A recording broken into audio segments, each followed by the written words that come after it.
Bueno, buenos días a todos. Vamos a empezar con nuestra clase de hoy, lunes 26 de octubre. En la sesión anterior estuvimos discutiendo acerca de las actitudes del demandado.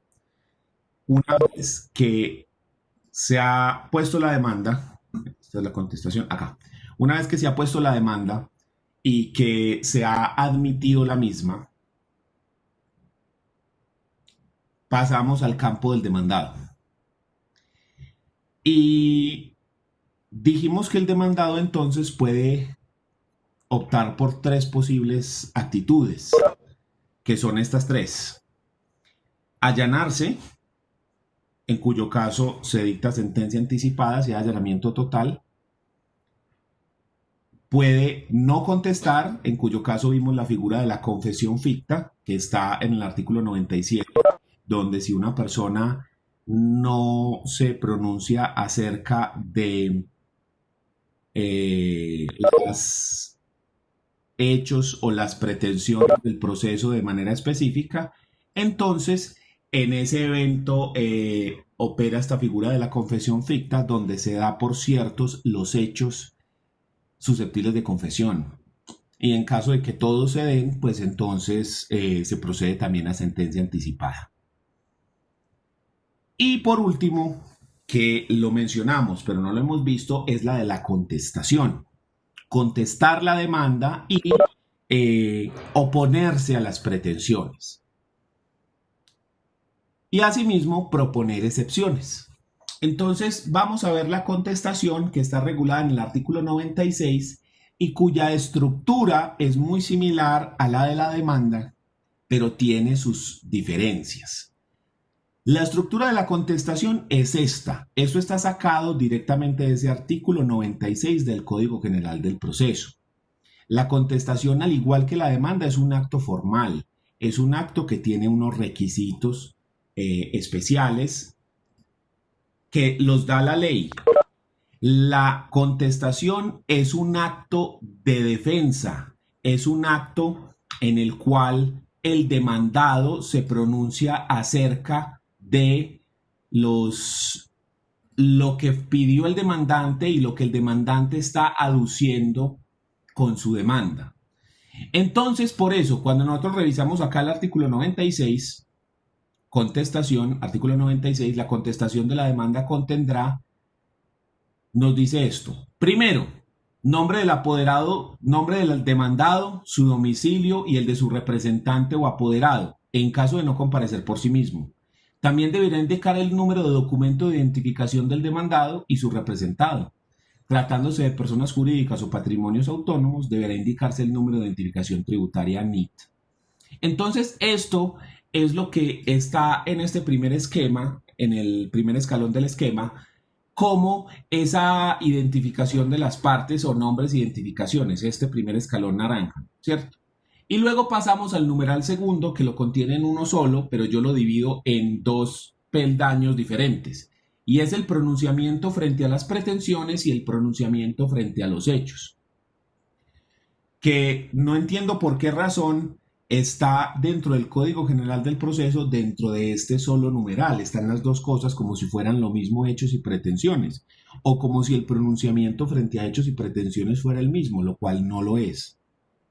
Pero vamos a leerlo. Dice, pronunciamiento expreso y concreto sobre las pretensiones y sobre los hechos de la demanda. Entonces aquí es donde yo lo dividí. Pronunciamiento expreso y concreto frente a las pretensiones y pronunciamiento y concreto, expreso y concreto frente a los hechos.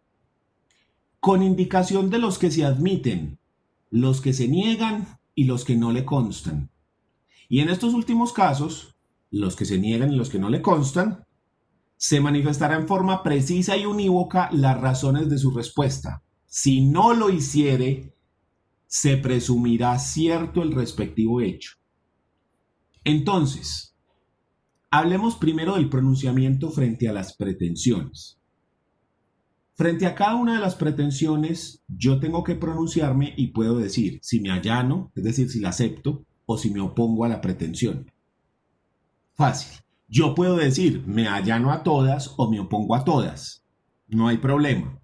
Pero lo ideal es que usted deje de manera clara cuál es su posición frente a las pretensiones de la demanda.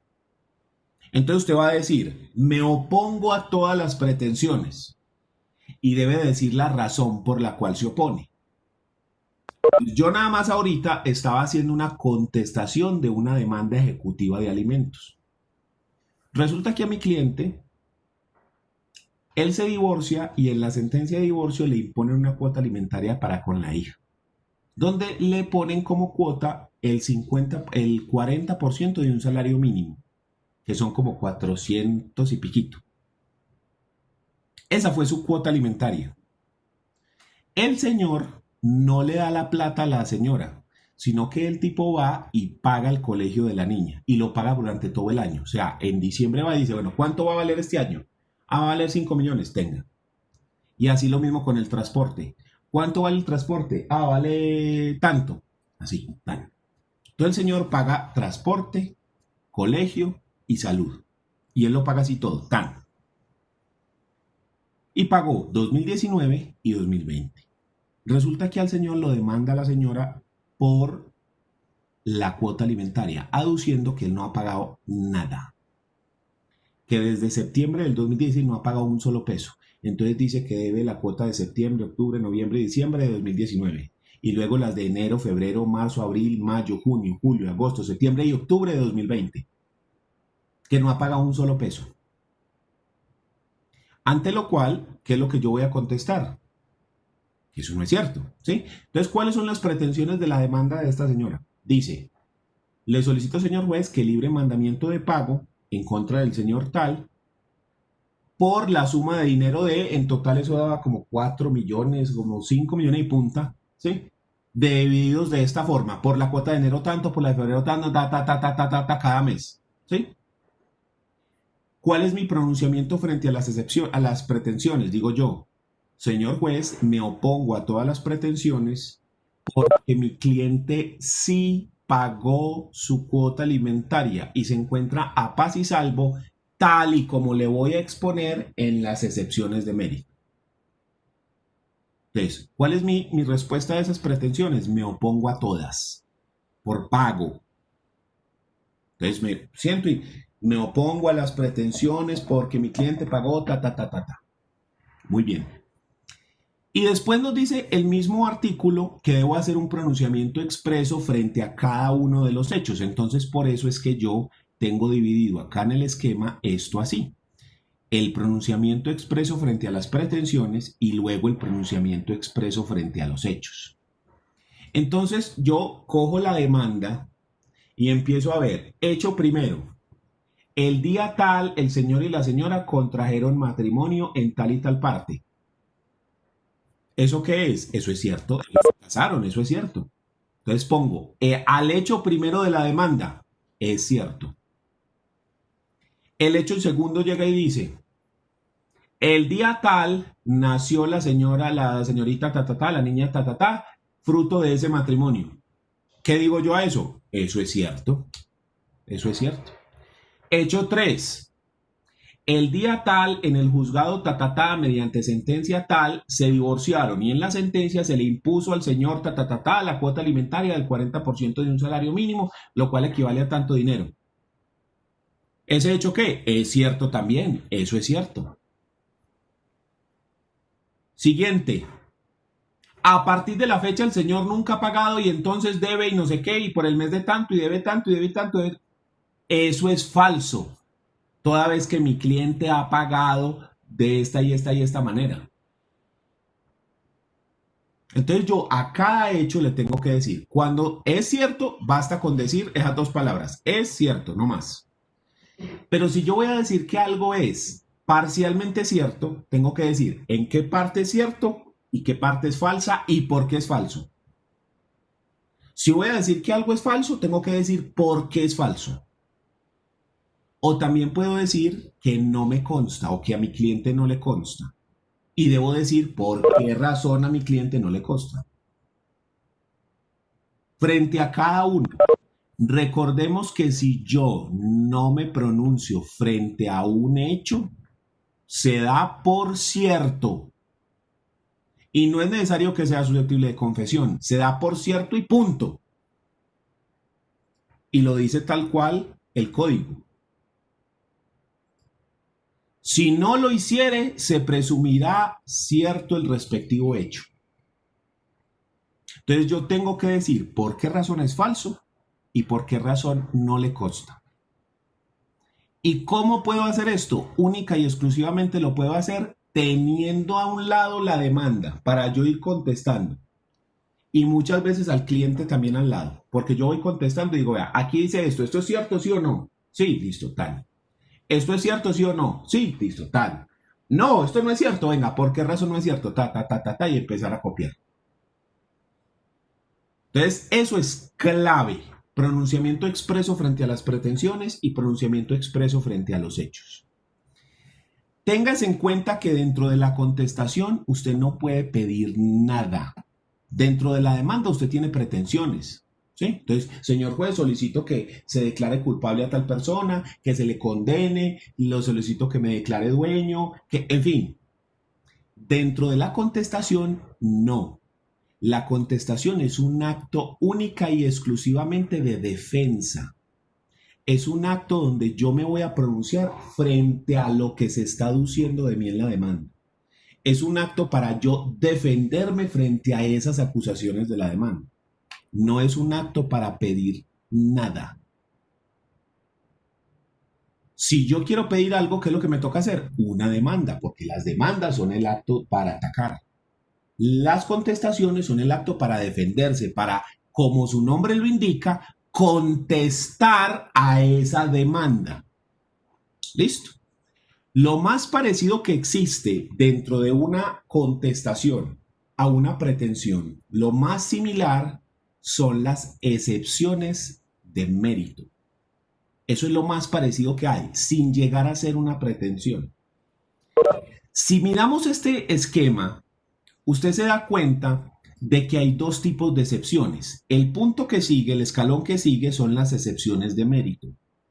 Pero acá en el último escalón usted va a ver excepciones previas. Es porque dentro de la contestación se pueden dar dos tipos de excepciones. Las excepciones previas y las excepciones de mérito. ¿Qué son las excepciones? Son la forma como el demandado se va a defender. Lo que el demandado va a aducir para que el juez no le dé la razón al demandante. Pero las excepciones se van a dividir en dos, previas y de mérito. Entonces vamos a empezar por las previas y luego vemos las de mérito. Entonces, las excepciones previas o perentorias. Profe, me disculpa, Dígame. ¿me repite cuando habló de las excepciones en general el concepto? Es la forma que tiene el demandado para defenderse y que el juez no le conceda o que el juez no acepte las pretensiones del demandante. Ese sería un concepto muy general, pero está más tirado hacia la excepción de mérito que hacia la previa y ya te vas a dar cuenta por qué. Profe, yo cuando en un hecho cuando digo que no es cierto y tú dices que debemos explicar, sobre ese hecho se debe aportar una prueba. No solo basta con decir que no es cierto y ya. Sí, porque si usted aduce algo, usted lo tiene que probar. Entonces, por ejemplo, mi demanda dice, es que usted, Lorena, no me pagó el canon de arrendamiento de julio. Y usted dice, un momento, eso es falso, yo eso sí lo pagué. Entonces, yo tengo la carga de la prueba de demostrar que usted no lo pagó. ¿Cuál es lo que yo tengo que demostrar? Que usted está comprometida al pago, entonces presento mi contrato. Entonces ahí dice que la obligación existe. Y usted va a decir, un momento, yo sí pagué. Entonces usted tiene que demostrar, porque usted adujo que usted sí pagó. ¿Qué tiene que presentar? El recibo de pago. ¿Sí? Entonces, así, siempre que yo digo algo, yo lo pruebo. Usted dice algo, usted lo prueba. Entonces yo digo, es que usted se pasó el semáforo en rojo. Yo lo tengo que demostrar. Entonces tengo que presentar testigos, grabaciones, etc. Y usted dice, un momento. Yo me pasé el semáforo, estaba en verde cuando yo lo crucé. Eso no es cierto, el semáforo estaba en verde. Usted tiene que probarlo. O el semáforo estaba malo. Pruébelo. Ah, que es que, qué sé yo, ¿qué me ha tocado a mí? Que yo iba en Profe, y esta autovía. persona no lo prueba, no es tenida en cuenta por el juez. Si usted no lo prueba, no pues por la razón, porque si usted dice algo y no lo prueba, lo que usted dijo es mentiras. Ah, ok, gracias. Profe, pero Entonces, entonces, dígame. entonces cuando uno responde cada hecho y dice, por ejemplo, en este caso que usted pone, no, es que eso no es cierto, yo sí le pagué, por ejemplo, el hecho cuarto, no es cierto, yo le pagué, ¿cómo se prueba con este documento que adjunto en los anexos o qué? Sí, sí, cómo Ah, se prueba con este documento o cómo se prueba con el testigo que llamaré o tal y como se desprende del documento tal o de la foto o del video o de, en fin, ¿cierto? en ese hecho se pone eso y después al final se adjunta el documento. Y O pues, también usted puede poner, eso no es cierto, mi cliente pagó tal como se va a exponer en la excepción de mérito. Porque como las excepciones es, yo digo algo, digo los hechos que fundamentan la excepción y luego la pruebo, entonces para no repetir varias veces lo mismo porque lo pondría en el hecho y luego otra vez en la excepción, yo digo tal y como dice en la excepción de más abajo. ¿Ya? O simplemente lo repito, ya eso depende de lo que quiera cada uno. Porque como yo les había dicho, ni la demanda ni la contestación tienen una estructura o un modelo rígido. Siempre y cuando usted cumpla con lo que dice la ley, se puede. ¿Ya? Hombre, que el tipo de letra, que el espaciado, que si lo digo lo redacto de esta forma, lo redacto de aquella, que si numero los, dice, numere los hechos, pero les pongo el número con letras, en números romanos, les pongo uno 2 y 3, les pongo ABC. No, siempre y cuando estén numerados y organizados, no hay problema. Ya usted como los números, eso es problema suyo. Más o menos así ocurre con la contestación. Siempre y cuando usted le dé una respuesta, que si usted va a decir que es falso, ¿por qué es falso? Siempre y cuando usted está diciendo el por qué, estamos cumpliendo. Ya la forma específica como lo hagas depende de cada uno. ¿Yo qué hago? Lo que vos decís. Esto es falso porque hubo pago, tal y como consta de tal prueba. O tal y como se explica en las excepciones. Y en la excepción digo, mi cliente pagó de esta y esta y esta manera.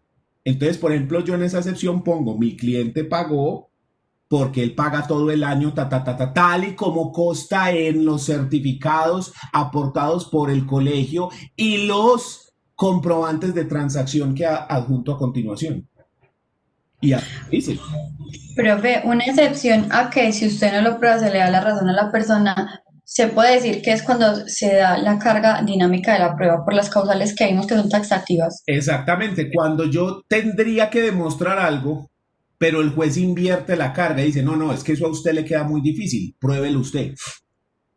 ¿Qué es lo que ocurre con la responsabilidad médica? Yo en la responsabilidad médica, ¿qué es lo que estoy diciendo?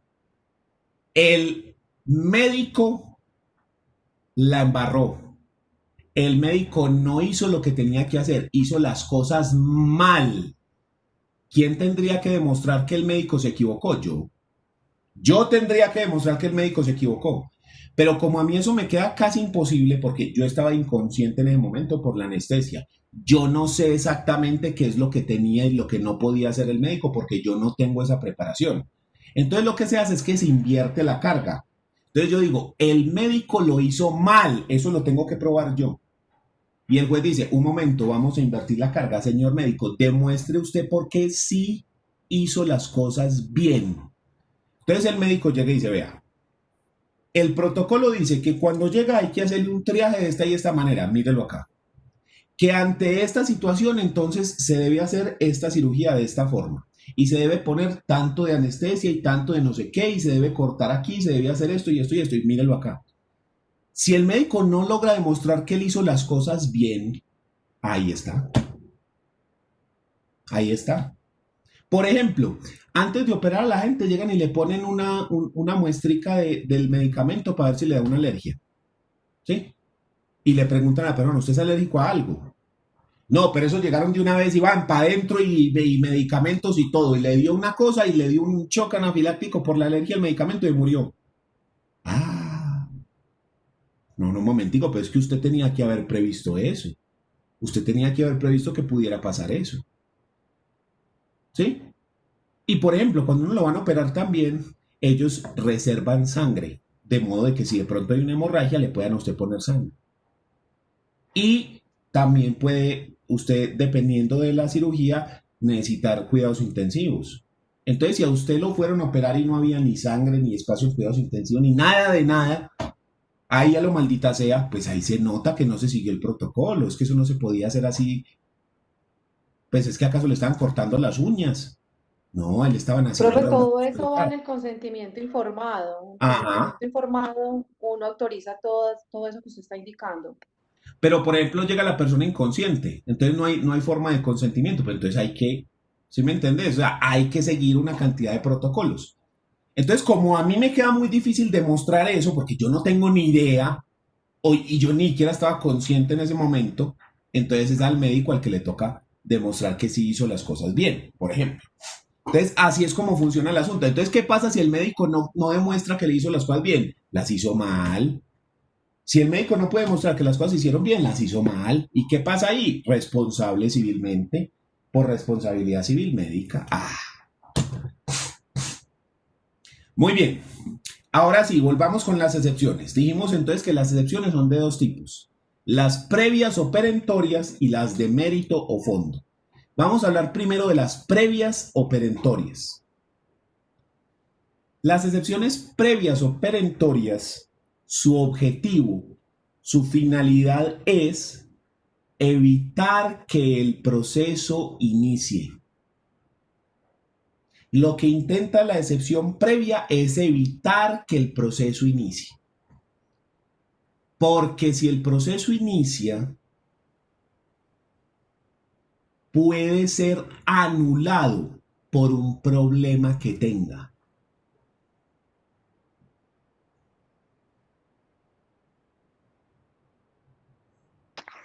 Ay, profe, qué pena, es que se me cayó el internet. ¿Me puede repetir ese último pedacito?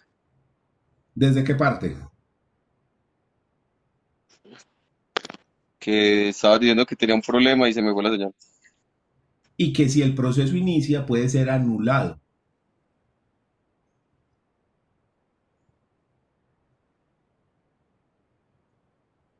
Las excepciones previas son taxativas y están en el artículo 100 del Código General del Proceso.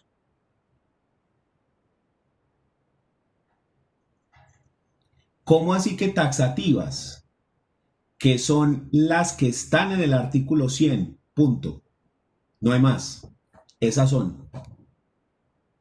Entonces, ¿cómo es la forma más fácil de saber si una excepción es previa? Mirar si está en el artículo 100, esa es la forma más fácil. Si no está ahí, no es previa, así de fácil es.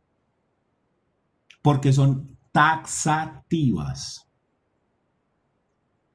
Su objetivo es que el proceso no inicie. Miremos cuáles son, miremos el artículo 100. Entonces dice, salvo disposición en contrario, el demandado podrá proponer las siguientes excepciones previas dentro del término de traslado de la demanda. Primero, falta de jurisdicción o de competencia. Entonces, si el juez inicia sin tener jurisdicción o sin tener competencia, pues obvio, el proceso es nulo, pues que se está vulnerando el debido proceso, el juez natural, cualquier cantidad de cosas. Entonces, falta de jurisdicción o falta de competencia. Hey, vos no sos el juez que tiene competencia en este caso, es aquel. Básica. Compromiso o cláusula compromisoria. ¿Qué significa esto? Que las partes renunciaron a la jurisdicción ordinaria y decidieron ir a un tribunal de arbitraje. Ese compromiso o esa cláusula compromisoria que firmaron las partes, donde ellos renuncian a ir a la jurisdicción ordinaria y deciden ir al tribunal de arbitraje, es obligatorio.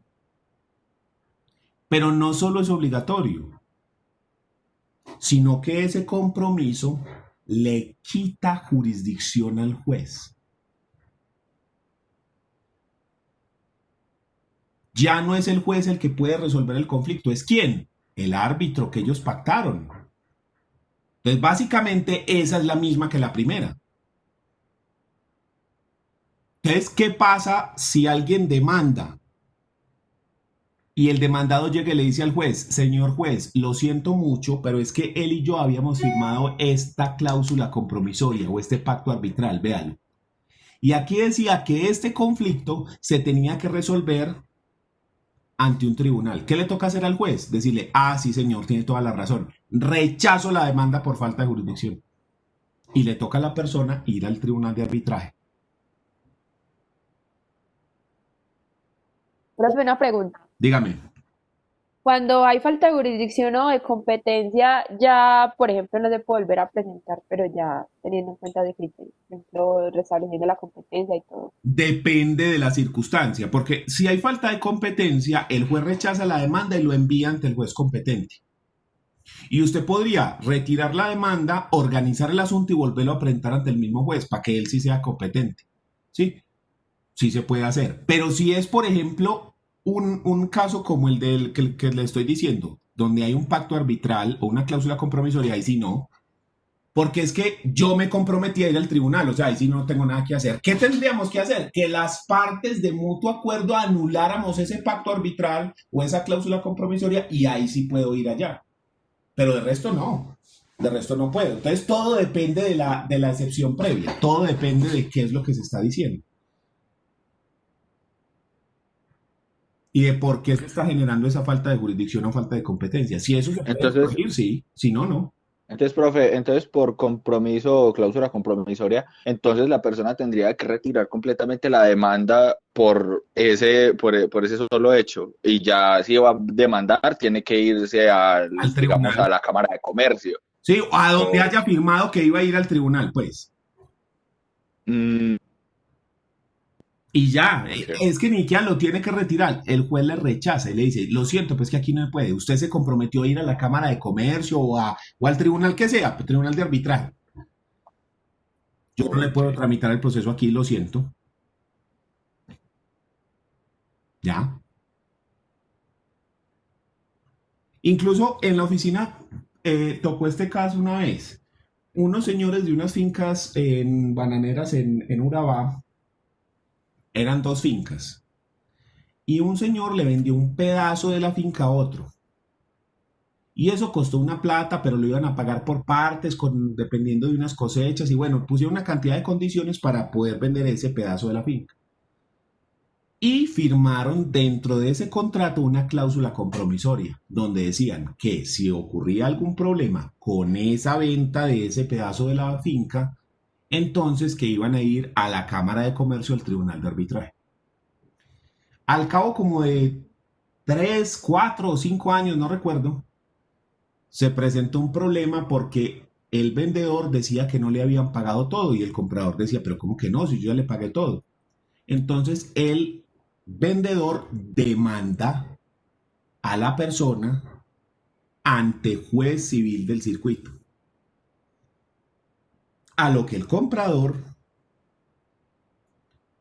presentó ahí mismo la excepción previa de falta de jurisdicción por cláusula compromisoria y rechazaron la demanda. ¿Qué tocó hacer? Ir al tribunal de arbitraje, demandar en el tribunal de arbitraje, presentar prácticamente la misma demanda. Y ahí sí ya se llevó a cabo el proceso y entonces al final se logró resolver el asunto. Pero allá en el tribunal, en el juzgado, no se pudo. ¿Ya? ¿Qué otra cosa es excepción previa? Incapacidad o indebida representación del demandante o del demandado. Profe, no falta inexistencia del demandante o del demandado. Ay, sí, perdón, Exacto. inexistencia. Inexistencia del demandante o del demandado. Sí, tienes toda la razón. Básicamente, si su nombre lo explica, que uno de los dos no existe, hombre, esa persona ya murió. O si son personas jurídicas, hombre, es que Conavi ya no existe. Fue absorbido, fusionado, reemplazado por Bancolombia. Entonces, ¿qué es lo que vos estás diciendo ahí? El demandante o el demandado ya no existe.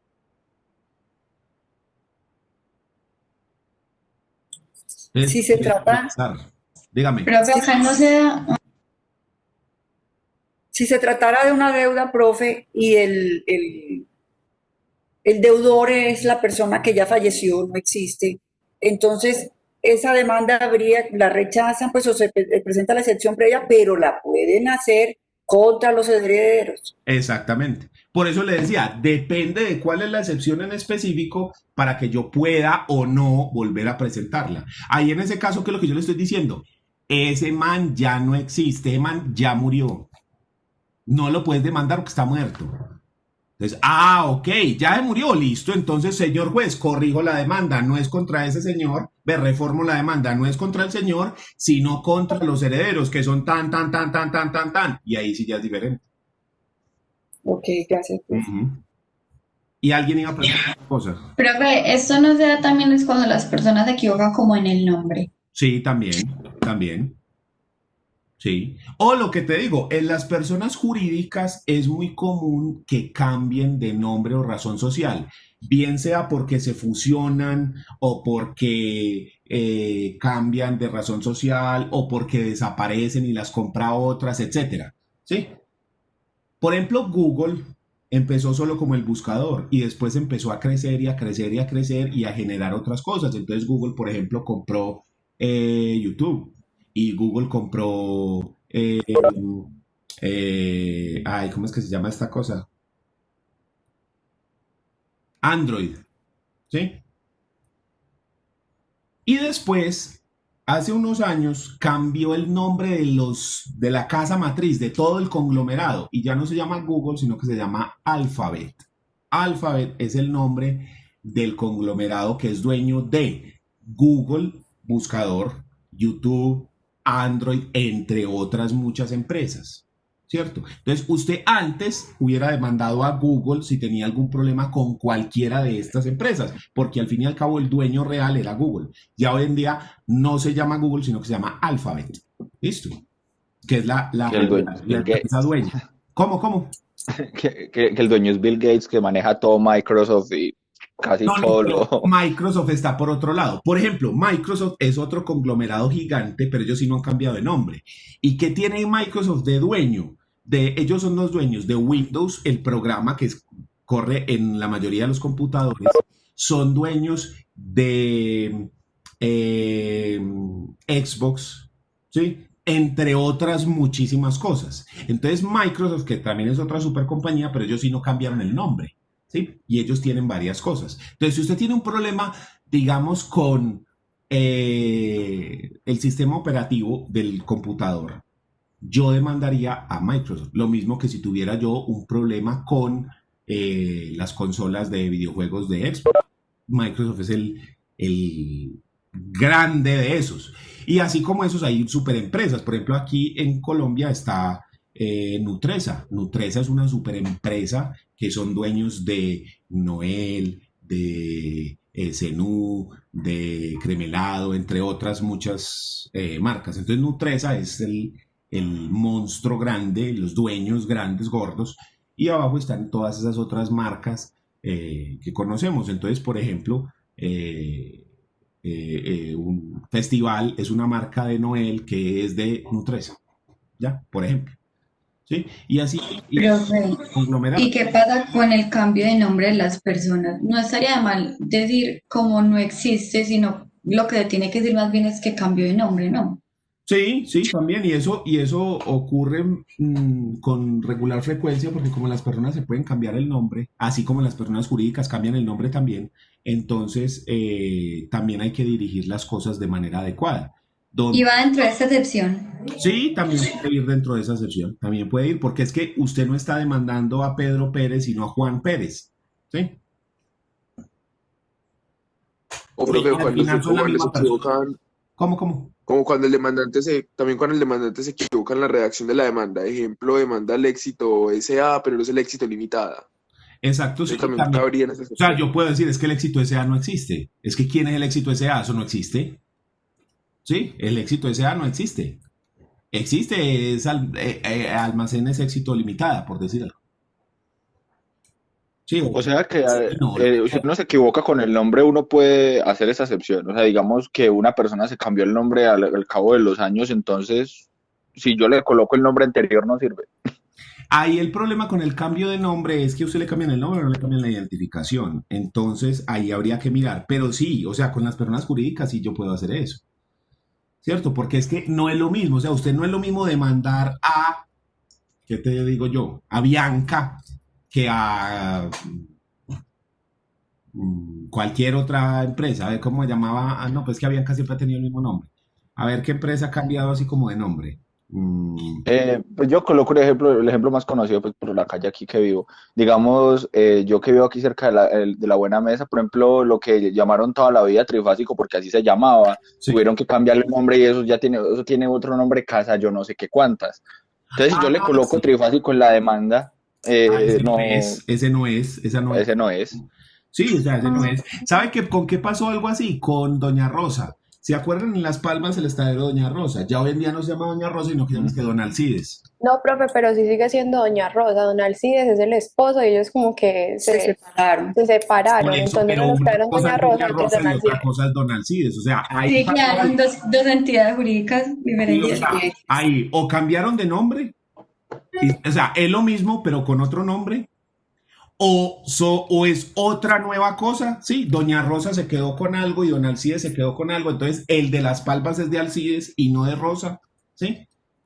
O algo así por el estilo. Entonces, ¿qué pasa si la deuda son los proveedores de Doña Rosa? Doña Rosa en el almacén de Las Palmas, el estadero de Las Palmas, tenía un proveedor que era el que le vendía la morcilla, el chicharrón, todas esas cosas. ¿Sí o no? Y ella le pagaba cada mes o cada 6 meses o cada 2 meses, lo que usted quiera. Sí, y le quedó debiendo, por decir algo, 100 millones de pesos de insumos que le vendía.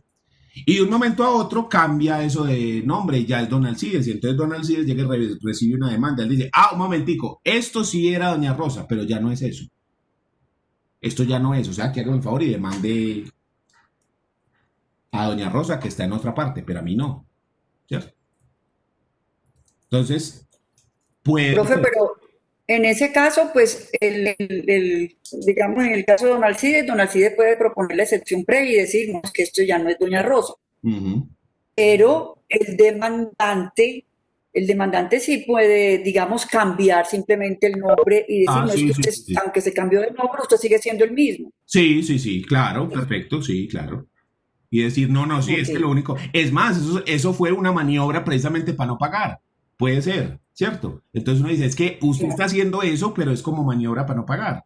Ah, sí, también, claro, claro. O sea, obviamente, de lo que usted diga en las excepciones, sea lo que sea, yo le doy traslado siempre al demandante para que el demandante se pronuncie frente a eso. Porque usted está aduciendo algo al fin y al cabo. Entonces hay que darle traslado al demandante para ver él qué opina de eso. Y entonces ahí el demandante se puede defender y decir, no, momentico, siguen siendo los mismos o no, son otra cosa, o en fin, lo que sea que vaya a ser la defensa, ¿ya? Lo que sea que sea la defensa, ¿ya? Entonces, Sí, sí. esa es la de inexistencia del demandante o del demandado. Lo más común es que Profe, son frente a naturales. la del demandante, esa es del demandado, pero digamos que frente al demandante, la persona el demandante ya murió. Sí, entonces no puede demandar el demandante porque está muerto, sino que tienen que demandar los herederos, ¿sí?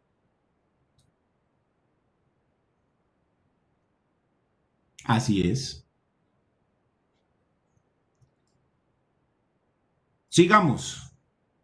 Incapacidad o indebida representación del demandante o del demandado. ¿A qué se refiere eso? Recuerden que las personas menores de edad o las personas jurídicas no pueden comparecer por sí mismos, sino que tienen que hacerlo por intermedio de su representante legal. Esas personas se denominan incapaces. Los menores de edad y las personas jurídicas son incapaces de ejercicio, ¿ya? Y tienen que hacerlo por medio del representante legal. Si no lo hacen, entonces tenemos un problema de validez porque esas personas no pueden comparecer por sí mismos, sino que tienen que hacerlo por medio del representante legal. ¿Ya? Eso es el asunto. Yo le estoy diciendo, no se puede así. Tiene que ser por medio del representante legal. Entonces el demandante va, consigue poder por parte del representante legal y ya, corrige y listo. Resuelto el problema. Porque recuerden que aquí lo que yo estoy tratando de evitar con las excepciones previas es que el proceso se anule. Lo que yo estoy tratando de evitar es que el proceso tenga problemas. Es que el proceso, que perdamos el tiempo con ese proceso porque hay situaciones que afectan la validez del mismo. Entonces yo lo que le estoy diciendo al juez es, ojo, pilas, que ahí hay una circunstancia que más adelante nos puede jugar en contra. No puedes empezar ese proceso así. No, yo no le estoy diciendo, ese man no tiene la razón. Yo lo que le estoy diciendo es, ojo, que el proceso tiene un problema. No podés empezar el proceso con esta situación. Pilas, ese proceso tiene esto. Entonces usted, la circunstancia ahí, hay que mirar. Si se puede resolver, usted la resuelve. Si no se puede resolver, ya, jodidos, no me puede mandar. Pero aquí la clave es que el proceso en su estado actual, la forma como está, no puede ser tramitado. Si se tramita como está en este momento, tiene un problema y más tarde podrá ser objeto de una nulidad, precisamente por tener ese problema. ¿Listo? Profe, en el caso de los menores de edad, no se da por entendido que los padres tienen representación, tienen que firmar un poder. En el caso de los menores de edad, ¿qué perdón? Ya no se da por entendido que por ser sus padres tienen el poder de representación, aún así tienen que firmar un poder. O sea, los padres son los que actúan por medio del menor, los padres, ¿ya? La cuestión aquí es que si no se está actuando por medio de los padres, entonces se está actuando sin la debida representación legal, a menos que no sean los padres, pues los representantes legales, sino que sea otra persona, que también puede ocurrir, que sea otra persona. Por ejemplo, cuando los padres son privados de la patria potestad. En ese caso le nombran un curador. Entonces, ahí que es lo que yo estoy diciendo, que no se puede actuar directamente, que la persona no puede actuar directamente, sino que tiene que hacerlo por medio del representante legal. ¿Sí? Eso es básicamente la excepción, es decir, que esa persona no puede actuar directamente, sino que tiene que hacerse por medio del representante legal. Esa es la excepción que se está proponiendo. Muy bien, sigamos.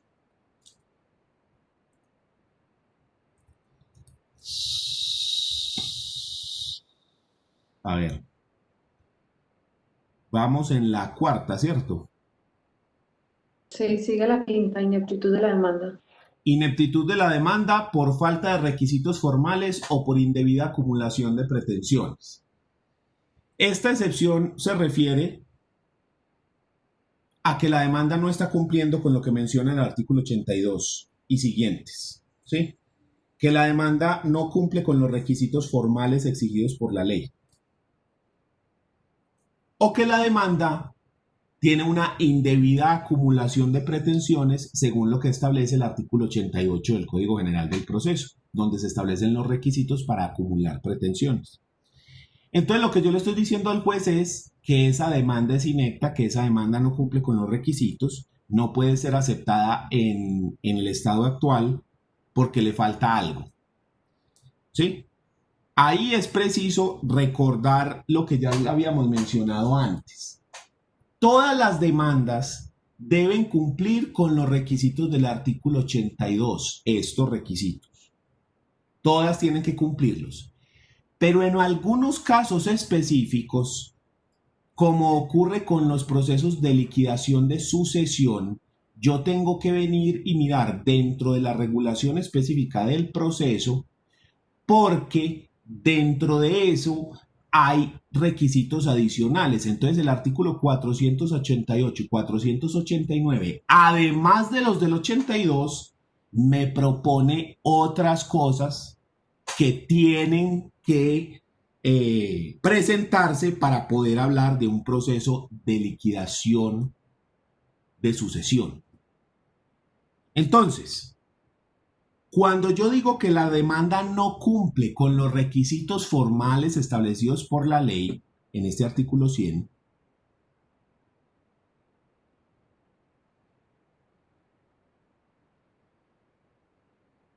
por falta de requisitos formales, no solo me estoy refiriendo al artículo 82 y siguientes, sino que me estoy refiriendo a todos los artículos donde la ley de manera expresa me diga, esto tiene que llevar esto tiene que llevar aquello, ¿sí? Todos, absolutamente todos. Con el ejemplo que les acabo de dar con la demanda de liquidación en sucesión. ¿Listo?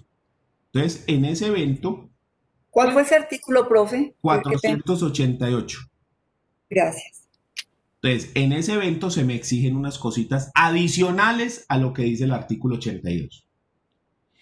Y la otra que me propone aquí es la indebida acumulación de pretensiones. Entonces, la acumulación de pretensiones se puede pedir varias cosas dentro de un mismo proceso, pero eso tiene que cumplir con unos requisitos. Entonces, por acá están en el artículo 88 esos requisitos. Véalo acá.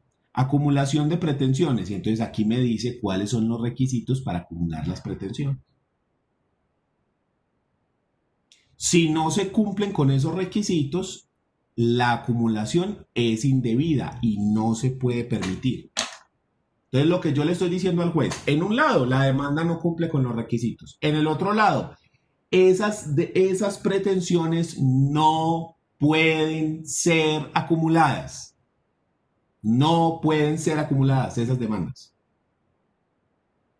Profe, vuelvo a la misma pregunta de acá de la falta de jurisdicción o competencia. Si en este caso yo formulo las excepciones con el fin de que sea anulable el proceso, entonces acá yo qué podría hacer si, por ejemplo, yo vuelvo a yo como demandante para replantear las pretensiones. Le tocaría hacer una reforma de la demanda y organizar esto. Sacar las que no se puedan acumular o reformularlas de manera que sí se puedan acumular. Y ya queda listo.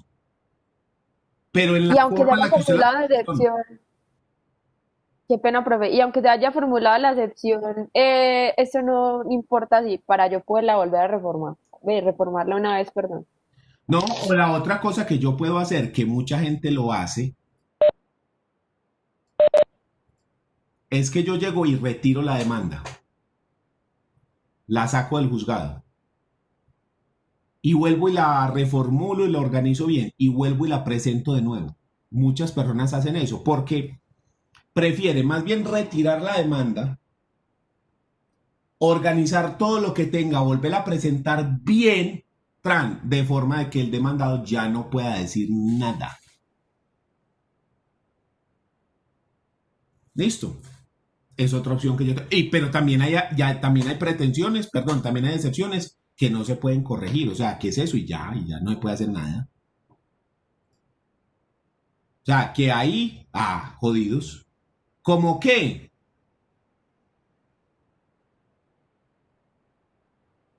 Caducidad de la acción, por ejemplo.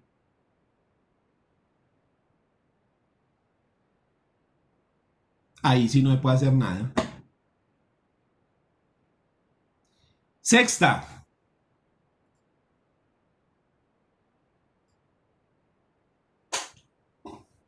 No haberse presentado prueba de la calidad de heredero, cónyuge, compañero permanente, curador de bienes, administrador de comunidad, albacea y en general la calidad en que actúe el demandante o se cite al demandado cuando a ello hubiere lugar.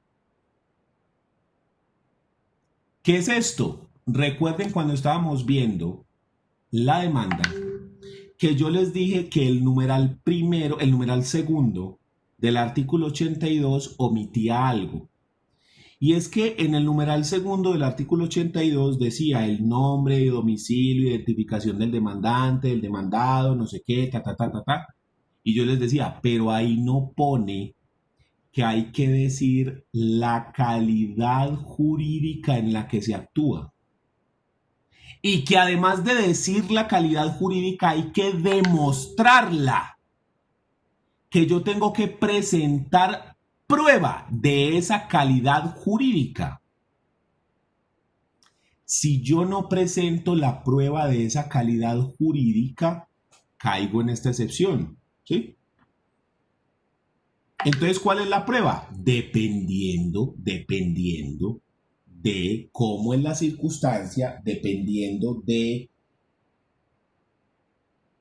qué es lo que se está pidiendo, me toca a mí arreglarlo. Entonces, usted está pidiendo como cónyuge, ¿qué tiene que presentar? Registro civil de nacimiento. Usted está hablando como hijo, registro civil de nacimiento, donde diga que es el cónyuge. El otro es registro civil de matrimonio. En el del nacimiento es el registro civil de nacimiento, el del padre e hijo. Usted está hablando como acreedor, a ver el título valor o a ver el contrato. Usted está hablando como arrendador, a ver el contrato de arrendamiento. ¿Sí? Usted está hablando como usufructuario, a ver el acto por medio del cual se constituyó el usufructo. Usted está hablando como copropietario o como propietario, a ver el certificado de tradición y libertad donde dice que usted es propietario o copropietario.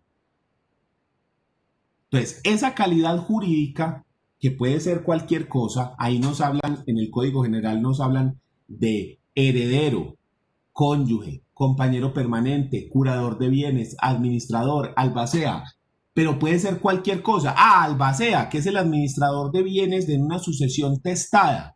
El albacea tiene que ser nombrado por el testador en el testamento.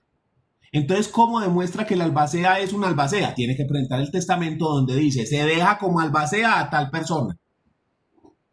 ¿Sí? Administrador de comunidad o administrador de bienes. A ver, ¿con qué acto fue usted nombrado administrador? Muéstrelo a ver.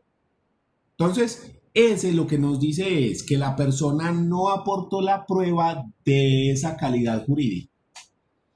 ¿Y eso por qué anula el proceso? Porque es que si usted no demuestra esa calidad jurídica, si usted no aporta esa prueba de la calidad jurídica, entonces usted no está legitimado en la causa. Si no se tiene legitimación en la causa, no se puede iniciar la demanda. Uno de los requisitos para poder demandar es que haya legitimación en la causa. ¿Listo?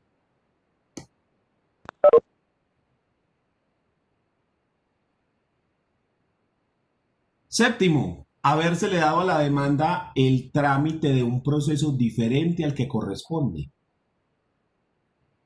Habérsele dado a la demanda el trámite de un proceso diferente al que corresponde.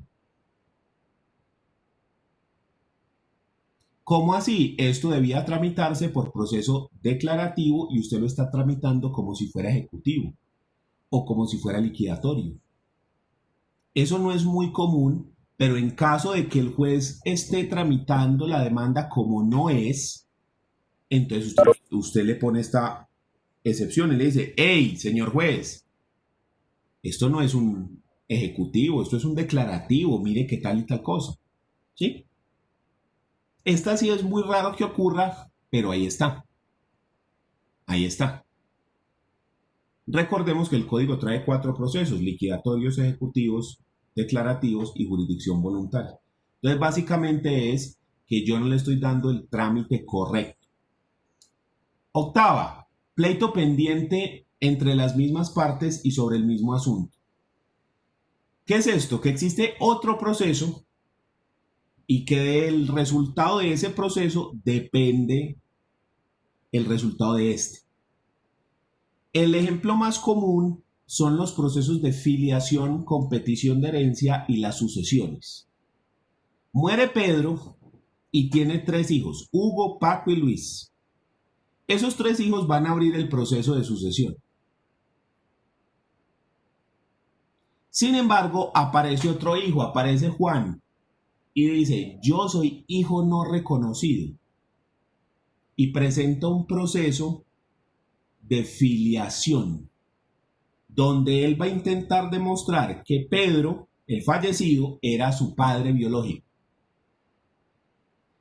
¿Qué pasa si ese proceso lo gana Juan?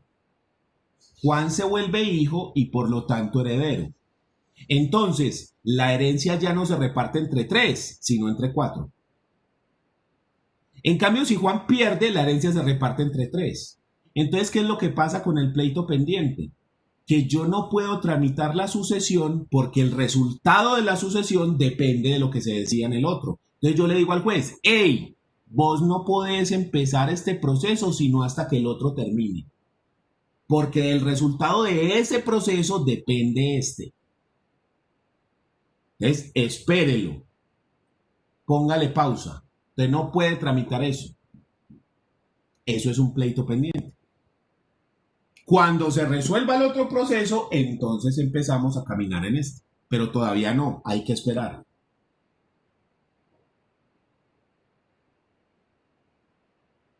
Profe, no hay excepciones donde sí se tramite a la vez que se esté tramitando el otro. Sí, cuando no depende el resultado de uno del otro, sino que se demandan dos cosas, pero son las mismas partes. ¿Sí? Usted me debe 100 millones y yo le debo a usted 50 millones, pero los 100 millones que usted me debe son de un negocio que tuvimos y los 50 que yo le debo son de otro negocio diferente. Se pueden tramitar dos procesos aparte, se pueden juntar y tramitar en uno solo, acumulación de procesos, pero también se pueden tramitar de manera independiente. ¿Sí?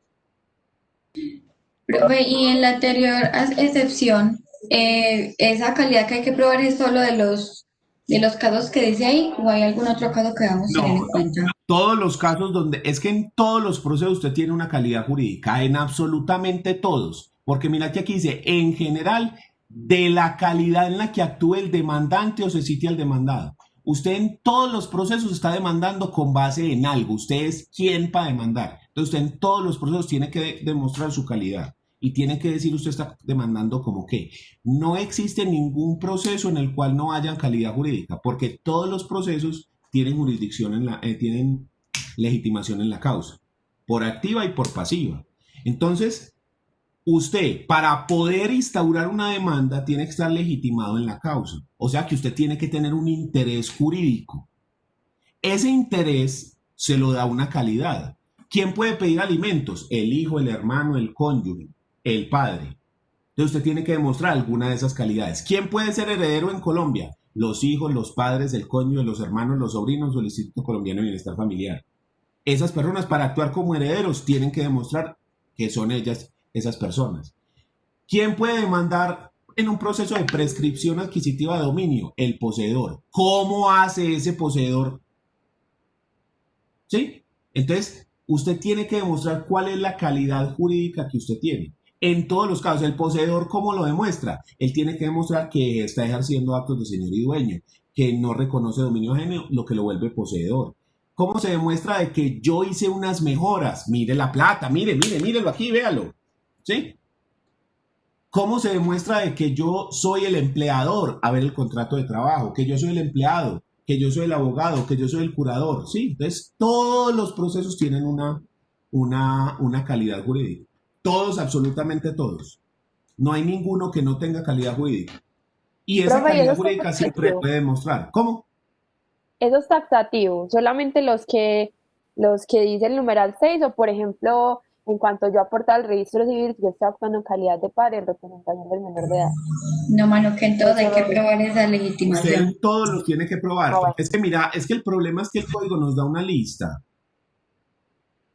¿Sí? Y entonces la gente piensa que son solamente estos, heredero, cónyuge, compañero permanente, curador o administrador.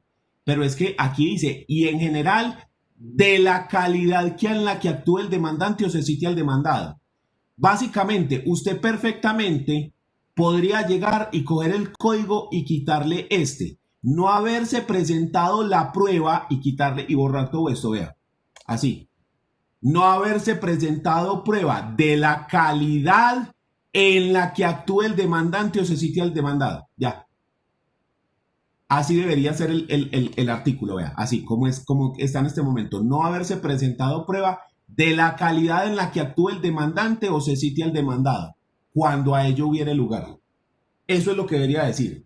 Porque usted siempre tiene que decir en qué calidad actúa uno y en qué calidad actúa el otro. Y lo tiene que probar. Por eso era que yo les decía que en ese numeral segundo del artículo 82 había un problema y era que no mencionaba la calidad jurídica por ninguna parte.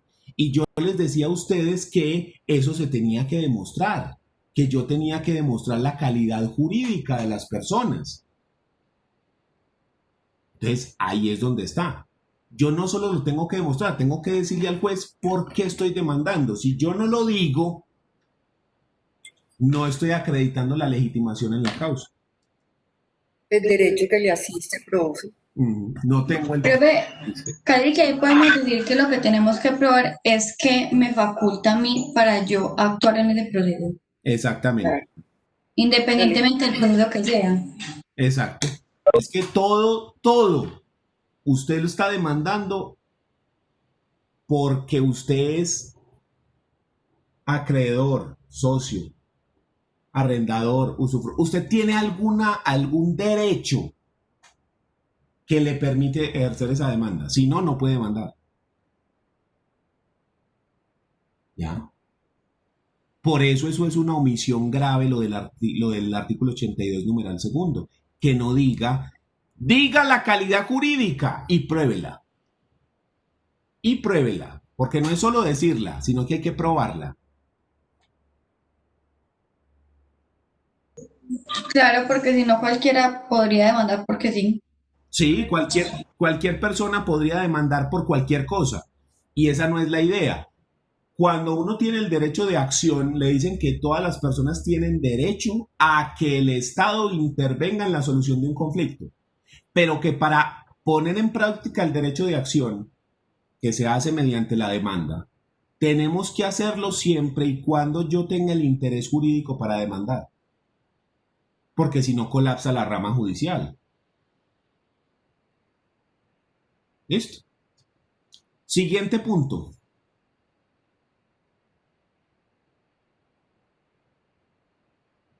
No comprender la demanda a todos los litisconsortes necesarios. Recordemos que, como su nombre lo indica, el litisconsorcio necesario implica que hay varios demandantes o varios demandados y que la decisión los afecta a todos obligatoriamente, que la decisión no se puede dividir para cada uno de los litisconsortes, sino que a todos los afecta. Por esa circunstancia, todos tienen que estar presentes dentro del proceso, bien sea dentro de la parte demandante o bien sea dentro de la parte demandada. Si falta uno, el proceso no puede iniciar hasta que esa persona no sea parte dentro del proceso. Entonces, lo que yo estoy diciendo es que la demanda no tiene a todos los litisconsortes necesarios, bien sea como demandantes o bien sea como demandados, no importa. Siempre que haya un litisconsorcio necesario, tienen que estar todos, sí o sí. O todos en la cama o todos en el suelo. Pero todos. El litisconsorcio necesario está regulado también en el código, por acá en el artículo 60 y siguientes. El facultativo está en el 60, el litisconsorcio necesario está en el 61 y el cuasi necesario en el 62. Listo.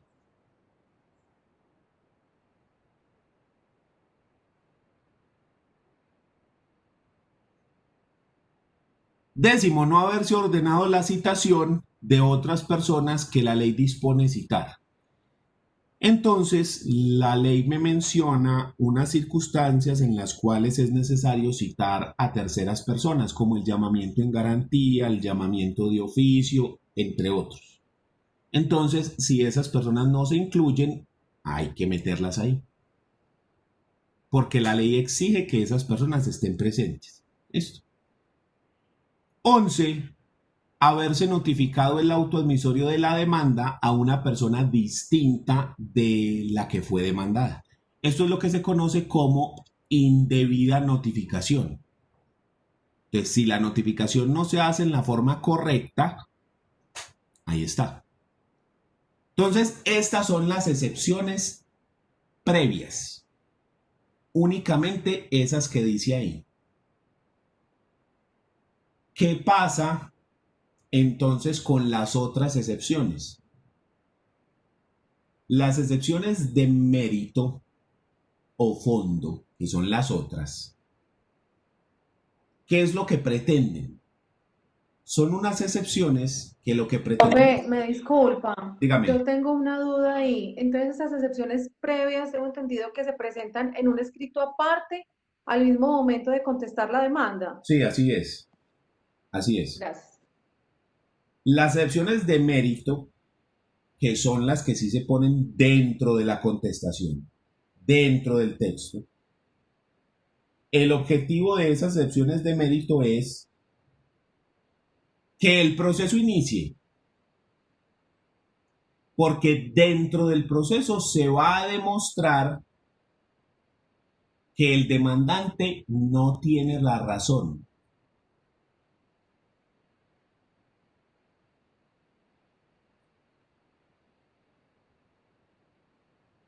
Profesor, ¿me puede repetir, por favor? Se presentan dentro del texto de la demanda, dentro del texto de la contestación. El objetivo es que el proceso inicie y demostrar dentro del proceso que el demandante no tiene la razón.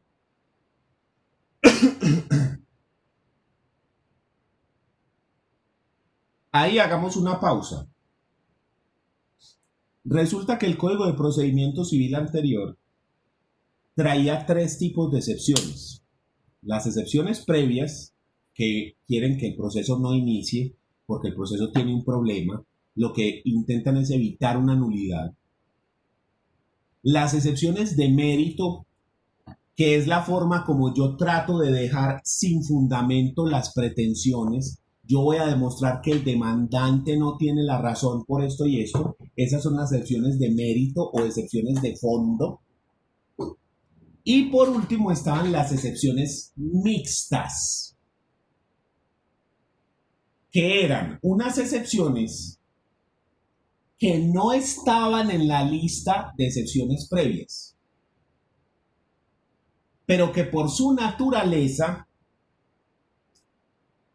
se tenían que resolver antes de iniciarse el proceso.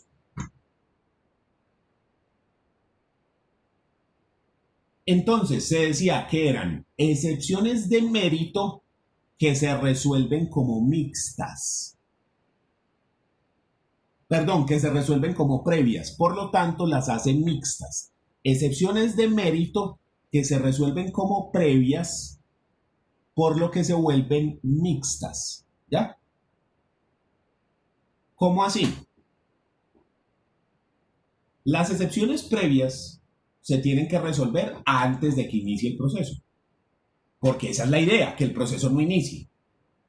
¿Cómo se resuelven? En un auto, el juez resuelve y dice: hombre, aquí hay falta de competencia, voy a rechazar la demanda y la voy a enviar donde el juez competente. Así es como se resuelve la excepción previa. Las excepciones de mérito, les dije que en esas sí inicia el proceso y que dentro del proceso, dentro del trasegar del proceso, yo voy a demostrarle al juez que el demandante no tiene la razón, que el demandante está equivocado, que eso no se puede tramitar de esa manera, o que ya se había pagado, o lo que sea, ¿ya? Entonces, ¿qué es lo que pasa? Esas excepciones de mérito se resuelven en la sentencia. Todo el proceso se va y se lleva a cabo hasta llegar a la sentencia. Y en la sentencia, el juez llega y dice: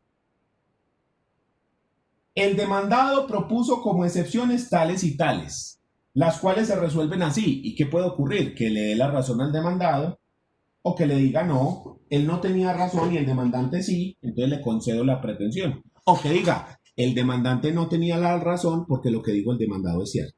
Entonces, las de mérito se resuelven ¿dónde? En la sentencia. Pero estaban estas terceras, que eran de mérito, pero tocaba resolverlas antes de iniciar el proceso y se llamaban excepciones mixtas. Y entonces eso era un caos, porque entonces uno no sabía si una cosa era previa, de mérito o mixta. El Código General del Proceso eliminó esas. Pero ¿qué pasa cuando usted propone esa cosa que era una excepción de mérito y que se resuelve como previa? ¿Qué pasa con eso? Porque eso sigue existiendo. Por ejemplo, prescripción. Prescripción extintiva. Usted ya no puede reclamar ese derecho porque ese derecho ya le pasó el tiempo. Usted ya no puede reclamar eso. ¿Sí? Yo le debía a Gloria 50 millones de pesos en un pagaré. de hace 30 años y lo viene a cobrar hoy, lo siento, ya prescribió, ya que vas a cobrar ahí. Entonces eso tendría que resolverse antes del proceso, pero como ya no existen las excepciones mixtas, ¿eso es qué? Una excepción de mérito. La embarrada del legislador es que esas mixtas las debió haber dejado como previas. Porque ¿para qué voy a abrir un proceso y para qué voy a escuchar testigos y voy a traer pruebas y voy a hacer todo para que al final diga, Gloria, usted tenía toda la razón, la deuda existe, había un pagaré, Daniel debía esa plata, no le pagó ni un peso? Todo eso sí es cierto, pero eso fue hace 30 años, ya le prescribió el derecho. O sea que usted sí tenía la razón. Bien, punto para usted. Pero él no le va a pagar nada porque usted dejó vencer el término y ya le prescribió. Entonces, ¿para qué vamos a hacer todo el proceso para que me salgan con una pendejada de esas? ¿Qué debió haber pasado? Que se incluyeran esas excepciones mixtas como previas. No se hizo. Entonces, cuando yo reviso una lista, porque las excepciones de mérito no son taxativas, las excepciones de mérito están en la ley, en la doctrina, en la jurisprudencia, usted las encuentra por ahí, no hay una lista donde diga cuáles son las excepciones de mérito. Sin embargo, yo les voy a mostrar esta lista, que la he hecho yo, sacándola de todas partes. Miremos la primera, cosa juzgada. ¿Qué le estoy diciendo al juez? Esto ya se juzgó. Esto ya se discutió y se decidió en otro proceso. Por lo tanto, señor juez, usted no puede abrir este proceso. Esto es una excepción que debería ser previa.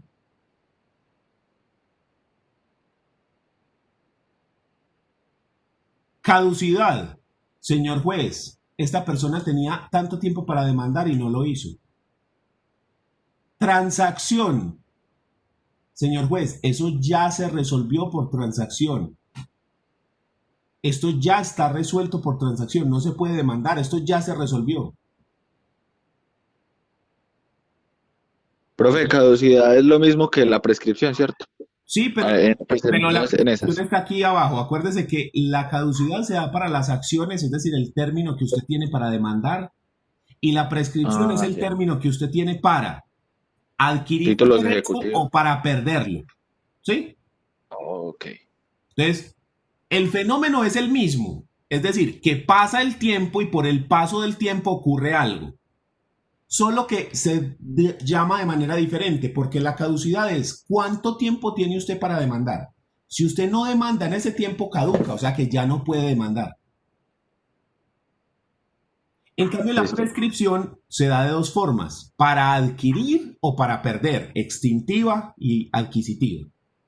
Y la prescripción es para los derechos. Entonces se dice, si usted ejerce un derecho que no es suyo, durante X tiempo usted lo puede adquirir, como el derecho real de dominio. Si usted se mete a una casa y ejerce actos de señor y dueño y no reconoce dominio ajeno durante 10 años, usted puede adquirir la casa. Pero si usted la puede adquirir, quiere decir que hay alguien que la va a perder, ¿cierto? ¿Y por qué la perdió el dueño? Porque no ejerció el derecho durante 10 años. Entonces la prescripción es para los derechos y la caducidad es para las acciones, ¿ya?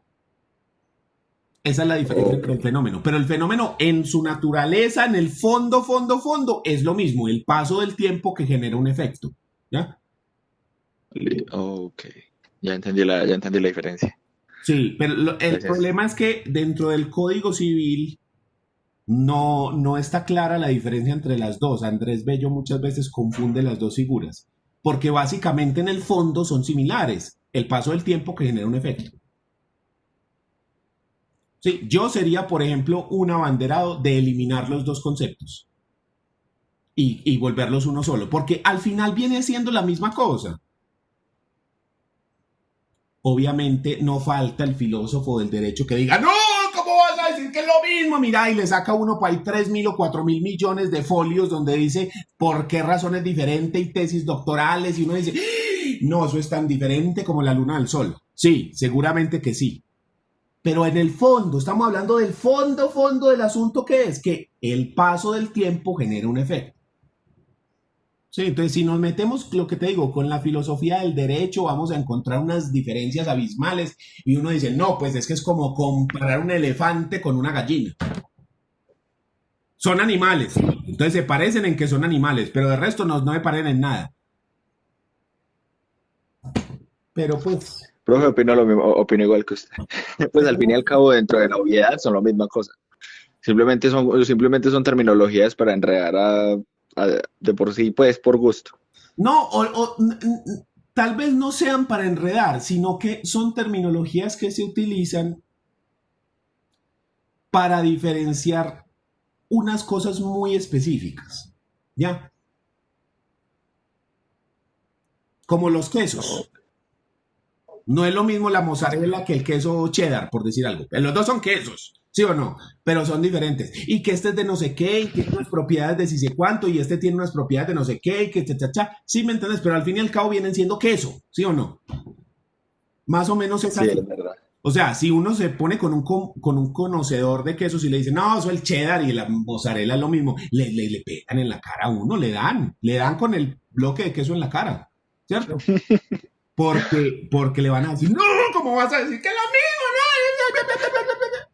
Pero al final es queso, ¿sí me entendés? A eso es lo que nos estamos refiriendo.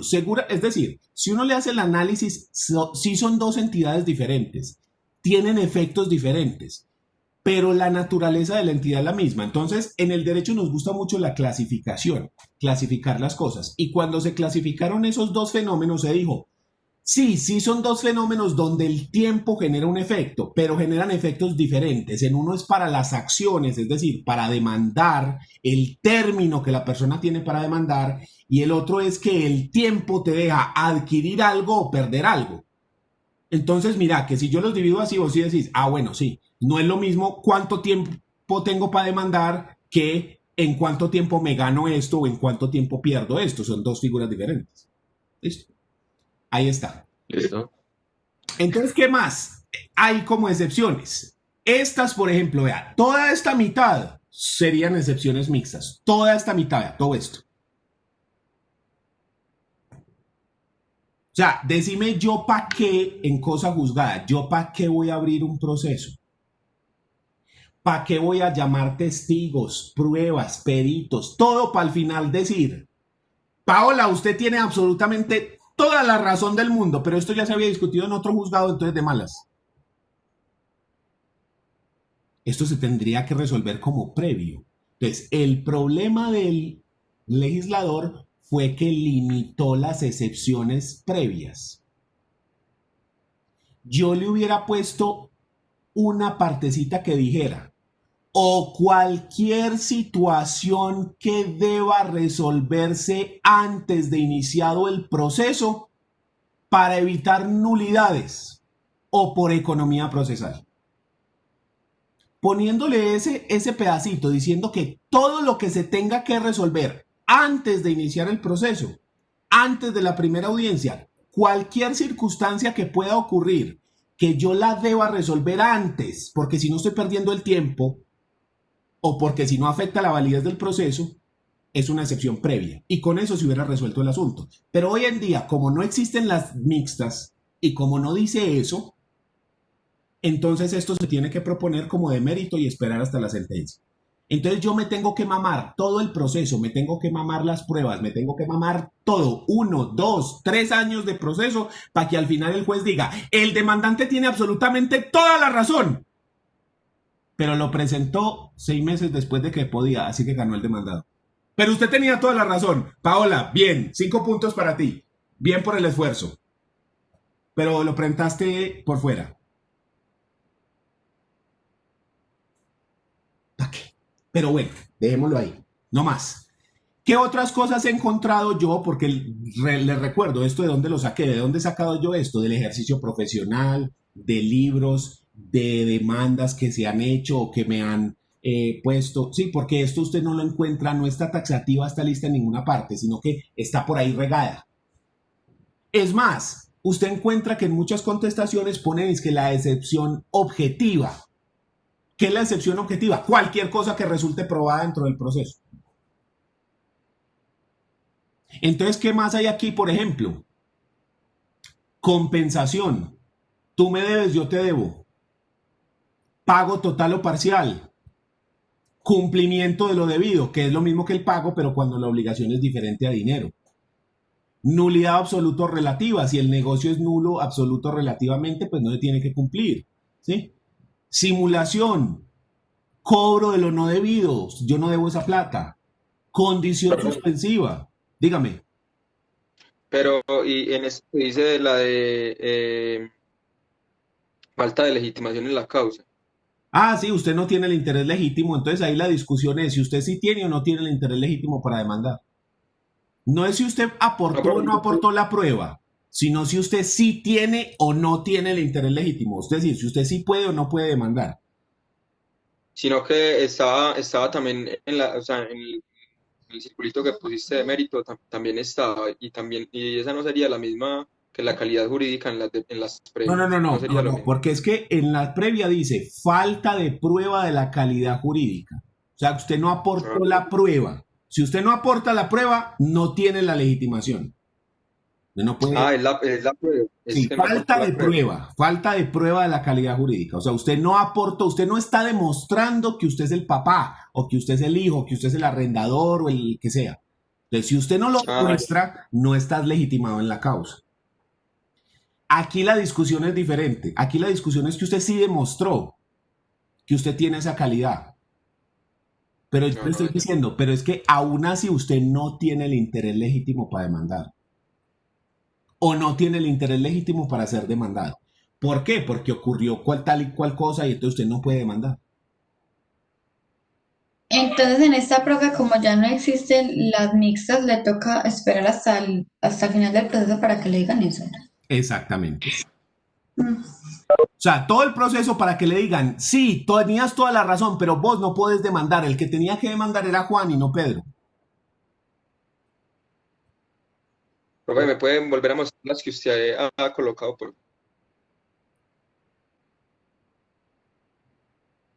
Entonces, son dos listas. Esta es la primera, ¿sí?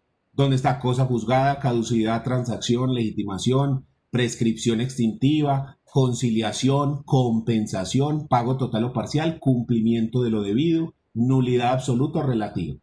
¿Ya? Y están estas otras que son simulación, cobro de lo no debido, condición suspensiva, o sea,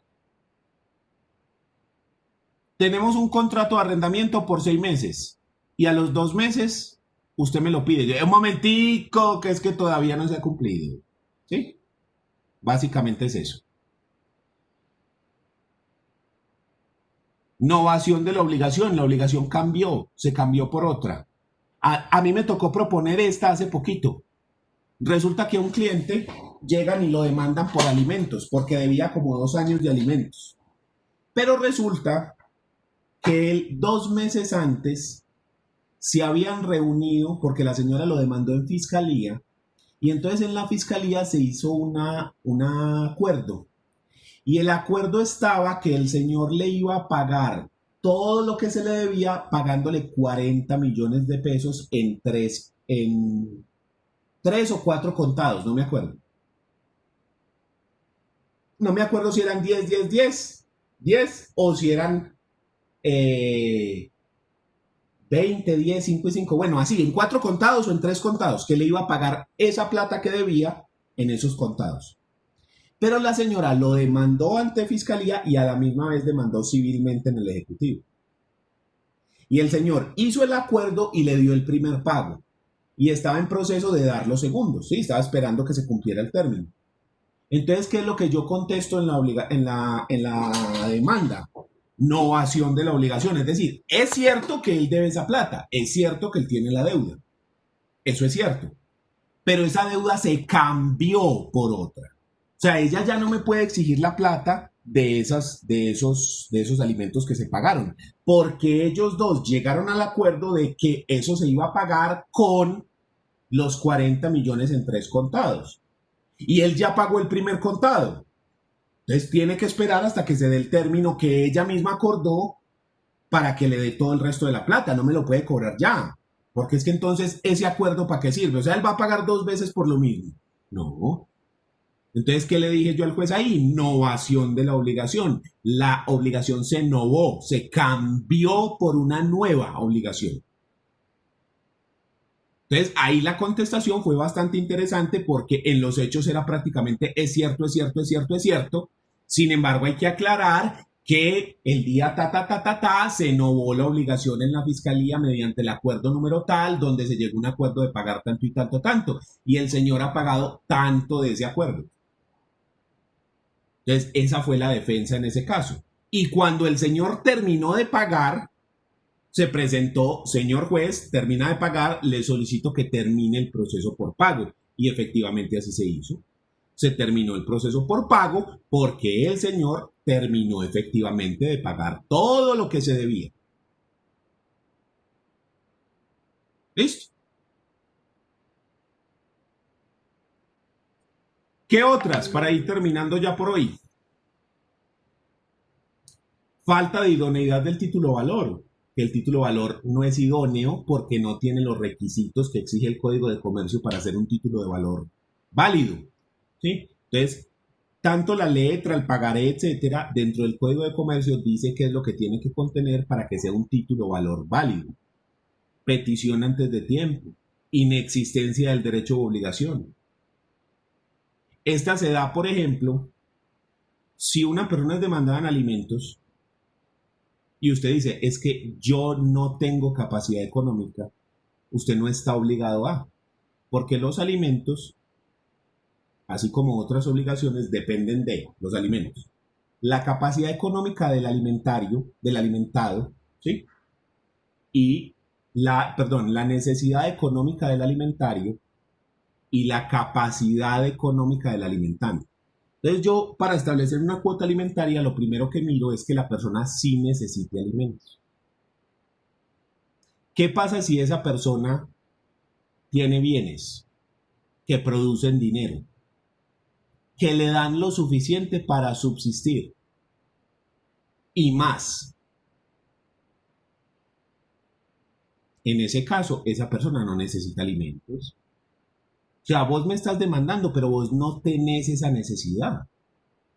Y los alimentos no se dan solo por el parentesco. Los alimentos se dan porque la persona los necesite y el otro tenga la capacidad de pagarlos. Entonces, si usted no tiene necesidad de los alimentos, no existe la obligación. ¿Sí? Entonces, a eso estamos hablando, inexistencia del derecho u obligación. Y eso ocurre con muchas cosas.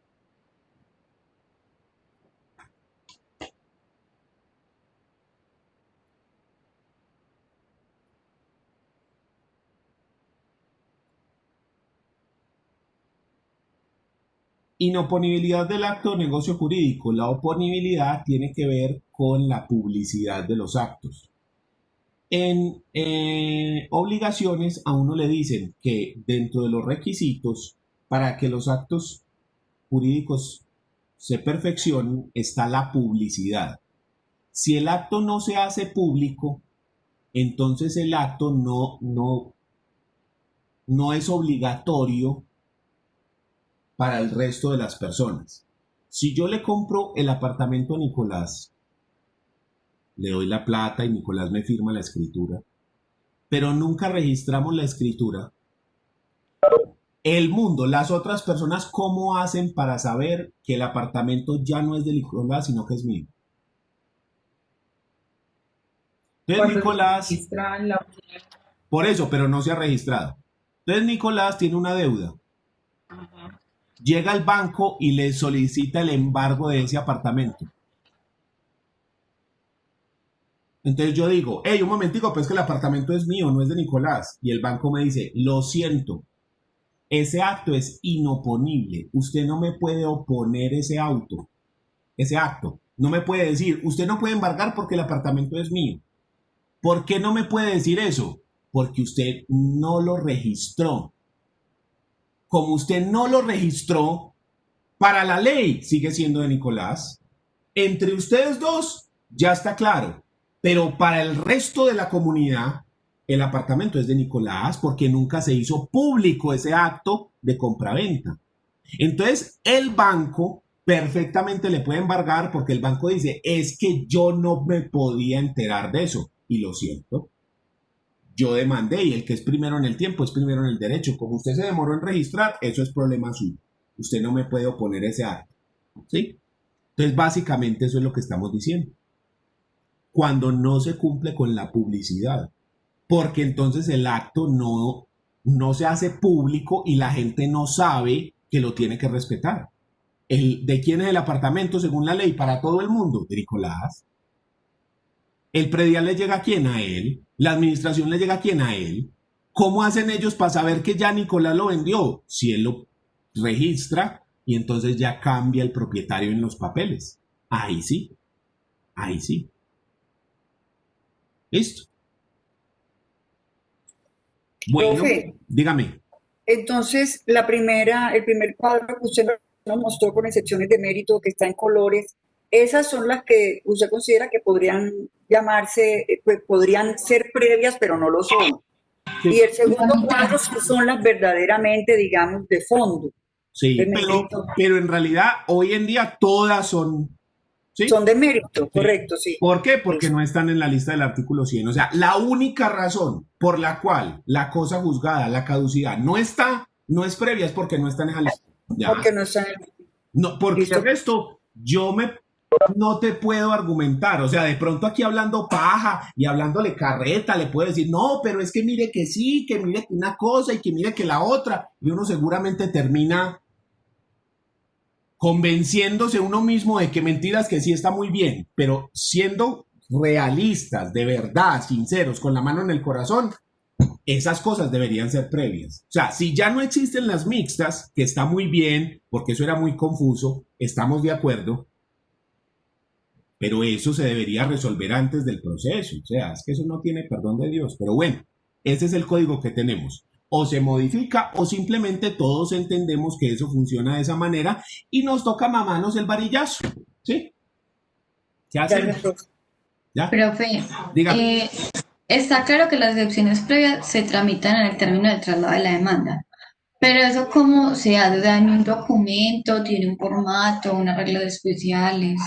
No, simplemente usted en una hoja aparte que va dirigida al mismo juzgado, simplemente pone Daniel López identificado con la tarjeta profesional tal, me propongo en este escrito o comedidamente o cualquier fórmula que quiera poner, proponer las siguientes excepciones previas, 2 puntos. Y entonces usted empieza. Excepción previa del tal. Y entonces empieza a decir, porque ocurrió esto y esto y esto y esto, la tiene que justificar, escribir los hechos, en qué es que se basa usted para decir que hay esa excepción previa. Y luego después, ¿qué es lo que vas a demostrar? ¿Cuál es la prueba que vas a aportar para decir que eso ocurrió? Y ya firma y sale. En cambio, la excepción de mérito va dentro del texto de la demanda. Entonces usted va, pronunciamiento frente a las pretensiones, me opongo a todas. Pronunciamiento frente a los hechos, al primero, al segundo, al tercero, y luego va, excepciones de mérito. Pago total de la obligación. Mi cliente manifiesta que él ha pagado toda la obligación alimentaria desde el día tal hasta el día tal porque él pagó el colegio, de esta y esta manera. Entonces, mire los recibos de pago de prueba, mire, ¿ya? Pero no tiene Y un ese formato documento, especial. profe, no tiene como un nombre especial como solicitud al juez o algo así, nada, es un documento y ya. Memorial. Cada vez que las partes Gracias. mandan una comunicación al juzgado, se llama memorial. Un memorial es una comunicación de las partes al juez. Y ese memorial puede contener lo que sea. ¿Ya? Entonces, el juez hacia las partes, autos o sentencias. Las partes hacia el juez, memoriales. Y el juez hacia terceros, oficios. Entonces, o autos, o sentencias, o oficios y las partes memoriales. Es más, cuando usted va, por ejemplo, a los juzgados que iba a entregar físicamente las cosas, decía recepción de demandas, donde usted ponía las demandas, y al ladito, recepción de memoriales. Cualquier cosa que fuera diferente a una demanda, la entregaba ahí. Entonces, en ese caso, usted entrega la contestación y un memorial que contiene la excepción previa.